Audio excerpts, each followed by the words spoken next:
বন্ধুরা, আগের পর্বে আপনারা শুনেছিলেন যে আমার গুরু মহারাজ উনি আমাদের পাঠিয়েছিলেন সেই ফ্ল্যাটে যেখান থেকে সেই গাছটিকে দেখা যেত।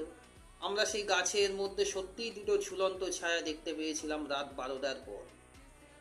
এবার তারপর আমরা গাছের তলায় গেছিলাম এবং একজনকে ঘরে রেখে গেছিলাম। সে বলেছে আমরা যেই গাছের তলায় গেলাম ছায়াটা ধীরে ধীরে নাকি মিলিয়ে গেছিল। তো এরপর থেকে আমি আজ এই পর্ব শুরু করছি। এবার এই ঘটনাও আমরা আশ্রমে গিয়ে গুরু মহারাজের কাছে জানালাম যে এই ঘটেছে। তো উনি বললেন যে ওই গাছের ইতিহাস একটু আমায় জানতে হবে আর জায়গার ইতিহাস। এবার এ তো মারাত্মক কথা। জায়গার ইতিহাস ওইটুকু একটা, মানে দেখুন, তেমন তো বিখ্যাত এরিয়া নয় যে সবার ইতিহাস রিডিং ডাউন থাকবে।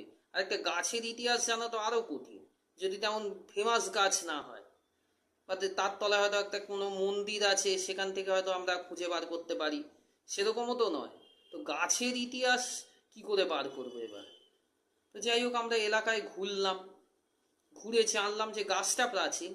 এরিয়া এক সময় ওইখানে ডোবা বা জলা জায়গা ছিল, কিন্তু ওই জায়গাটা বরাবরই ডাঙাই ছিল এবং ওই গাছটি বহু প্রাচীন। ওই ডোবার পাড়ে এক সময় থাকতো গাছটা, সে ডোবা আজকে বুঝে গেছে, প্রকৃতির নিয়মেই বুঝেছে, নেই আজকে। সেই গাছটাকে ওখানেই ছিল। এই যতটুকু জানলাম গুরু মহারাজের কাছে গিয়ে বললাম। এবার গুরু মহারাজ নিজে আমাদের সঙ্গে ওই এরিয়ায় এলেন।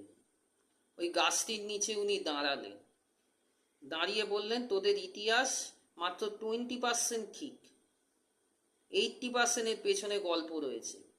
ফলে আমি না দেখেই বলতে পারি এই গাছে, এই গাছটা শুধু পুরনো না, ব্রিটিশ আমলের গাছ এটি। এবং ব্রিটিশ আমলে একটি ঘটনা এই গাছে ঘটেছিল, সেটি গুরু মহারাজ সে তক্ষুনি না বলতে পারলেও সেদিন রাতে বলেছিল। এইবার আমি বলবো যে কি ঘটনা ছিল এই গাছটির সঙ্গে।